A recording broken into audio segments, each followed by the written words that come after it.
আজ কাজে এসে দেখো কার সাথে আমার দেখা হলো, তাই এর সাথে একটু খেলতে লাগলাম। আর এখান থেকে বাইরের দৃশ্যটি কেমন লাগছে নিশ্চয়ই আমাকে কমেন্ট করে জানিও। তো হ্যালো গাইস, কেমন আছো তোমরা? আশা করছি তোমরা সবাই ভালো আছো, আমিও ভালো আছি। নিয়ে চলেছি তোমাদের জন্য একটি নতুন মিনি ব্লগ। তো যেমনটা তোমরা দেখতেই পাচ্ছ, আজকে এসেছিলাম কাজে এসে এখানে একটু বিড়ালের সাথে খেলতে লেগে গেলাম, কারণ বিড়ালটাকে খুব সুন্দর লাগছিল। বিড়ালটা খুব কিউটও ছিল। হ্যাঁ, রাস্তায় তোমাদের হয়তো দেখে মনে হবে এই বিড়ালটা মানে বাইরে থেকে কেনা দামিকের বিড়াল, কিন্তু সেটা মোটেও না।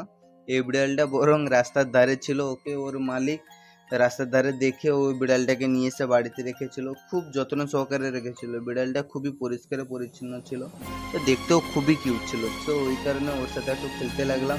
আর সত্যি বলতে ওর ট্যালেন্ট, মানে যাকে বলবো, ওর খেলাগুলো দেখো, শুধু কোথা থেকে কোথায় লাফ মারছে, আবার সেখান থেকে এসে মানে সে তার নিজের খুশির মতো যা পারছে করছে। কখন উপরে চলে যাচ্ছে, কখন নিচে চলে যাচ্ছে, দেখো তারা সে কেমনভাবে খেলছে। ওর সাথে খেলতেও খুব মজা লাগছিল।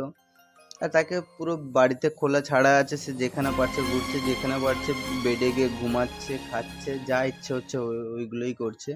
আর দেখো এখন কেমন টেবিলের উপর গিয়ে কত আরাম করে ঘুমিয়ে গেল। হয়তো আমরাও এরকম টেবিলে ঘুমাইনি, কিন্তু বিড়াল, হ্যাঁ বলে না ভাগ্য যেটা বলে না, ওটাও ওরই আছে। ঠিক আছে, দেখো রাস্তার ধারে কখন চলে, এখন চলে এসছে বাড়ির ভিতরে। একে খুব সুন্দরভাবে রেখেছে। ভালো লাগে এইসব মানুষদের যারা এরকম পশু পাখি পালন করেন।